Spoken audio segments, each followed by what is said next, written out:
Welcome to the community.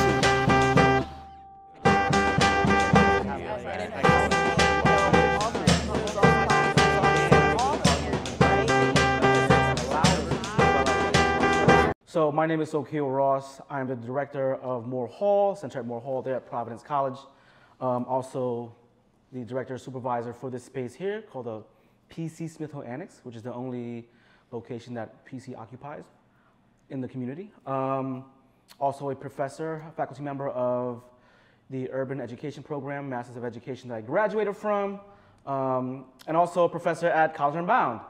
But on top of all that, I am an artist, first and foremost, and have been so since I was 16 years old. The original artistry that I fell in love with and I started doing was breakdance. One of the 4 elements of hip hop, and it was just, for me, that hobby that kept me going. It saved my life. And that was what allowed me to create so many different other channels and pathways in my journey that we call life right now, right? Yeah. And my artistry and so on and so forth. And because of that, in certain spaces that we'll talk about later, that allowed me to just really explore who I am authentically, genuinely, without any kind of judgment, and be who I am AF. I don't know if we're swearing or not, but yeah, that is one of the best things about the kind of artistry that I do for myself. And it has transformed into so many different things. Yeah. When and how did you first get in touch with the dance and hip hop? Yeah, so man, I went to classical high school, which is a college prep school. But for me, it wasn't a thing that, classical high school wasn't a thing that I really adapted myself to because it was so different. I'm not from here. I came here as a refugee in 1982, 83. We went to California, then Iowa, then finally here in '86 to Providence, Rhode Island, and I lived in the West End, Hanover Street, for about 11 to 12 years. Gang neighborhood, we were displaced, highly impoverished, poor neighborhood. Socioeconomically, we were, quote unquote, low economic status. My lemonade truck sold drugs back then, all kinds of these things. But for me, this was what the United States was. This was life, right? And my parents, when they found work, were mostly in factories, if they were in that. The biggest thing was I didn't know anything else. I thought this was what the United States was. Yeah. And how America is like. Everybody lives like this. Right. And it didn't change until I went to a college prep school. And then finding out that friends got pools and big backyards and so on and so forth, which is phenomenal, where we had a community pool. And there was something that just didn't click with me until I started breakdancing as a hobby. My friends majority of them were gang members or ex-gang members or whatever the case may be, or if not, they had friends who were in that realm, that kind of lifestyle. So affiliation came naturally for me, right? And then with that said, they started breakdancing. And I'm like, yeah, that's dope. I want to do that because I'm still in there. I want to be that. So that's what we did. I went to this place called, what I know it as, the Carriage House, what others know it as Everett Company Stage and School. I went to one breakdance class, open breakdance class. Man, they had dancers from all over the city, even out of the city. Pedro, Tyrone, Kevin, all kinds of people that were there, similar to the kinds of neighborhoods and backgrounds that I'm from. So there was a natural and organic rapport that we didn't have to force. Right. And dance was our movement language. And that allowed us to speak to each other. So I'm learning from them, they learn from me, and all these open breakdance classes, but I already came with my own language back then. You mean to say that through body language, you establish some kind of rapport and communication with other people? Absolutely. We already knew. And it's not even just dance. It's the way we walk, our mannerisms, certain things. There's a vibe, there's an energy, and I believe in energies, and it was already there, right? So that was also natural. And at the end of the class, mind you, my first class, and it's open, so it was cool as shit. And so we left. As I'm leaving, the director, Dorothy Jungles, and of course Therese Jungles was there too. 2 white women, ran this place with their family, with community from everywhere, more so from my kinds of communities. I'm like, this is dope. So she asked me, was like, hey, you want to do this educational school show? It's an anti-tobacco educational school show. It took a while, so I'm paraphrasing right now, right? And it took a while for me to say yes. You know, the first time I think it was something like, nah. Again, because I was shy and also afraid of saying yes because I don't know how to accept it. You don't know what to accept what? To accept yes and say yes to them and accept that they want me as part of this thing because I was afraid of my parents because they were working, or if they weren't working, they were trying to make ends meet, and this was not what they sent me to school to do. Gotcha. So, but I didn't like school, right? So the thing was, most of the shows were during school. So you get to skip school. Sign me up. I think I forged the papers because I would never show my parents. Really? I forged the papers, gave it to them, and then that's how it started. All you need is that one question, that can potentially change your life and pivot the way you look at things. So that was that pivotal moment for me as a 15, 16-year-old kid. And it became more than just a hobby. And now at 16, started to flourish into kind of like a career doing educational school shows, social justice shows with hip hop influences, components, breakdancing, what I love to do, and meeting students in the community. Boom, you got me, I'm in. And then from then on, I just kept doing it, and kept doing it. In the meantime, my school kept going down. Because school wasn't it. Grades went down. My education in that sense, in the academic sense, went down because I just didn't give a shit about it. Right. It didn't challenge me the way I needed and wanted to be challenged as an individual with all kinds of traumas that I didn't even understand. Breakdance, hip hop, the arts was my only movement language. The only way I knew how to speak. The only way I knew how to move. The only way I knew how to start the healing without even knowing that I was already starting the healing. You see what I'm saying? And that's what I fell in love with because of how it made me feel on the inside and how it made me feel with other people. And there comes that communal aspect of it, right? And didn't graduate high school. I had to take extra classes to get my diploma, but at the age of 19, here comes another question. Do you want to be part of a show? Now it's a touring show. It's a national touring show. Now I'm shy still, but I can dance. That was the way I spoke, right? And I said, yeah. I had no lines, all dance parts. Fell in love with it all over again. And now I'm going to different states, different cities, and still meeting community folks, because the beauty of this kind of work is that everything is communal. Right. So when we go in to do shows, we're there for a week. Besides doing tech rehearsals and getting stuff set for the show nights, we also work with the community. Workshops, trainings, dance classes, conversations. That was what I fell in love with the most besides the show. And then that translated to on stage and us having our own conversation as performers and audience. And I wanted to keep that feeling because I'd never felt that good. The healing process. How does that feel like? Where do you feel it? Yeah. How do you project that also today? Because it sounds like, it's something that you still keep in your practice. Your body keeps taking notes, no matter if you know it or not. So when I started dancing, that's when the healing started. But I didn't know that, but I felt it. Because when I told you that I've never felt this good and I wanted to keep feeling that way, that's healing. That's how it starts.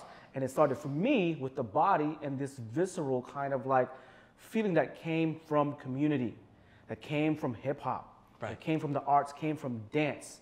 That's why every time I do a show, it's therapeutic for me. Also not just for me, but also for certain parts of the audience when we're engaged in conversation. So when we do this, and I say we as in a general sense because of artists, we are healing together as a community. But now also too, I'm starting to understand my traumas as the years go, and understanding my frustrations, my anger, certain things that may be depressed or anxiety and this and this and this, and understanding now what my traumas are and how historically ingrained that was, which takes a really massive movement to start the healing to get it going, right? And it's not easy because healing can sometimes be a lifelong process, but the beauty is in the process. And one of it starts with conversations, right? And understanding that our trauma is not us. It does not define who we are, right? We define who we are. Like we tell our stories, nobody else. I'm gonna tell you my story. You can sit and listen. So that way society doesn't label you as, oh, he's that bad kid. Oh, he's that silent kid. Or he's a troublemaker and this and this and this. I didn't go around calling myself a troublemaker. That's trauma in label form. When somebody gives you a label that says you're a troubled child without you even knowing it. So you're telling my story without me even telling it? You know what I'm saying? That's trash. But that's where the power is. We take our voice back, and that's why I love the arts. I took my voice back in body form, and then I was able to project verbally. It's so good for me to hear how you approach healing through the arts. I'm very interested in that, and also how you are able to share your practice and these processes with other people. So there's the beauty in that, right? Yeah. It's dope that we're sharing this with each other, but also too, I also had to learn. There was a lot of swearing, a lot of breaking stuff, a lot of putting holes in walls, a lot of frustrations, a lot of anger that came out that translated to my daughter also, you know, and it gets passed down, but that's when you can break the cycle. So I had to also learn that. And as an educator too, I can't go out and just educate without learning it, you know? And my education comes from the learning of others too. As a professor, quote unquote, as an educator, activist, artist, I'm always learning, and I feel like we're always learning. So when I teach with my students, every single class, I learn from them too. So I'm not that dictator coming in and saying, hey, you know what, I know everything. I don't. I don't. There are things that they know that I will not. And that's phenomenal, because now it becomes an exchange and a conversation again between audience and performer, right? So that's why I go with that phrase, the stage is yours. Wherever you go, the stage is yours. You own that shit. And you do it as best as you can. So when I'm doing the work, whether it's artistically inclined with like the arts or writing or academically, from these certain components, there's always that factor of, listen, you have to be authentically who you are, create who you are, discover everything, question everything, and then create with others in mind, right? And that's when it's like, okay, cool. Education is supposed to be equitable for everybody. That fairness, being impartial, no matter where you're from. And also allowing that discomfort to happen, you know? Change doesn't happen when people are comfortable and stagnant.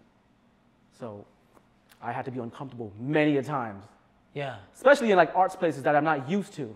Yeah. Seeing all these things that I considered weird because I'm not used to it. Well, when you talk about this work needing to be equitable, what does that look like to you? Yeah, you know, there's a fairness that comes with that. And there's also, in terms of equity, you have to give the resources where there's none, right? Like, again, with certain neighborhoods like mine who are quote-unquote under-resourced, under this, underserved, whatever the case may be, they're under for a certain reason because they've been excluded historically. Now, in order to be inclusive and diverse and all these other words that they've been using, you have to be equitable and be fair to them and offer these things, these opportunities and so on and so forth. So with me, with the movement language and dance and the work that I do, I have to and want to be fair and equitable to everybody in the room, to make sure that your arts is your arts. I'm not here to judge you on how you do your artistry, because that's fair to you and it's fair to me. I can't dictate to say, hey, you know what? Your poem is whack. I don't see it going this way, yada, yada, yada, and so on and so forth, based off of like historical, ideological fucking structures that were created that we didn't create ourselves. I want you to create your structure. and tell your story the way you want to tell your story. And that's fair because it's from your voice, your body, and your soul. What has, through conversation, been unlocked? What things have been unlocked? Yeah. Creative processes have been unlocked. Projects have been unlocked. And when I say processes, projects, initiatives, programs that come out of these conversations, that's where change happens, right? You have this conversation, but it can't just be a conversation the whole time. Weeks and months and years on end of just conversation after conversation, there has to be these action steps. Those are the unlocked, I think, mechanisms that are like, cool, yo, Sideshow's gonna do his show. Hernán is gonna do this performance. Or Sok is gonna go out and do this thing and work with the community. That all came from conversation to see what we wanted that we were not given. Same thing with hip hop. There's so many limitations, restrictions from the ghetto boys and their communities that they came from of like being displaced. Yo, we have to create beauty with what we have. Let's sample this. Let's turntable that. Let's put this together. That kind of like ideology is what I work with from hip hop and like anti-racist mindset to go there and be like, yo, here's what we have because they didn't give us nothing. We're gonna make it dope. We're gonna make it beautiful. Let's unlock this beauty that we have, this potential that we already have, and share it with the world. And now they can see. So when they want to come to us, cool. They need to talk to us because we're the experts of our own voice. We need positive affirmations and real authentic ones.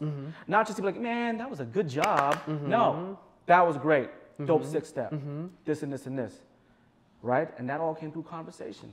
If I didn't know that, the unlocking of this potential, the creative, the arts, would have never happened. In order to carry this work forward, what do you need? How are you carrying it forward? What makes it possible? And also, like, how does that feed your own artistic practice? So what do I need? If anything. Right. I don't know. Because right now, I'm at that point, I feel a bit honored and privileged to be in a space where I'm at, or in this position. Because not for nothing, I never thought I would be here. Like I said earlier, I'd be dead or in jail if it wasn't for hip hop, breakdance, the arts. Be dead or in jail. I didn't know I was gonna make it to this point. I didn't know that I can buy a home. I've been in apartments all my life. I didn't know a lot of things because they were never, I never had that access. The opportunity was never given to me. And if those opportunities were out there, they never showed it to me. And I didn't know otherwise. Coming here as a refugee, being displaced in the West End and so on and so forth, yada, yada, yada, that's all I knew, right? The education came from the experience with other people, right? So what do I need?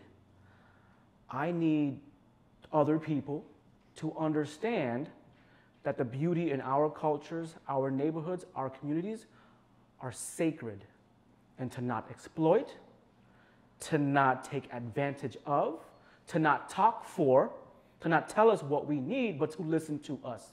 That's what I need for them out there, society, whatever the case may be, that think they know it all, to listen to us. We need to understand that listening is not listening to respond, but listening to empathize and understand. If you understood what we wanted and what we needed, then you would know how to help us. Before we wrap up, because I know we're close to time, but I do want to offer some space for you to share if you have any kind of questions that you're moving through as an artist, as someone who's also doing work with community, questions that you may be working through, or maybe, you know, comments or things that you would like to share, affirmations maybe. I basically want to open the floor, like the stage is yours. Yes, the stage is yours. Gotcha. Yeah. So let me turn that back on you and give you that space. So I believe in personal storytelling, told from the individual, right? And I believe the sharing of our stories with whatever we're willing to share. And I teach my classes like that. So, and I love that because it allows me to learn from who they are, right? I think one of the things that I do want to share is that this all came from one question. Do you want to do a show? When I was 16 years old and not understanding who I was back then. Because at that moment, although I know where I was at, I felt a little lost because I didn't know how to answer things, and I didn't know how I had autonomy of my own voice. You have autonomy of your own voice and the power of your own voice, right? It only takes a question sometimes to help somebody. You good? You okay? What's up? You want to do a show? And you never know how that will change somebody's life. It changed my life for the better. And it went on this healing journey that I can now say I fully understand and still exploring. Because for me, that kind of conversation with myself, internally and externally, is still ongoing. Awesome. Cool. I always learn from these conversations too, because for one, dope people, and two, the questions are always guiding. It's always, these questions always help me explore myself, still. Yeah. Even though sometimes the questions are the same, it forces me to. You're not. Right. Yeah, so I appreciate you taking the time to think through them, right? For sure. This is a reflective space. For So sure. thank Absolutely. you for This taking was this beautiful. Thank you. Thank you, Sokeo. Awesome. Cool. All right. I think we're. Appreciate you, fam. Yeah. Dope as shit. Yeah.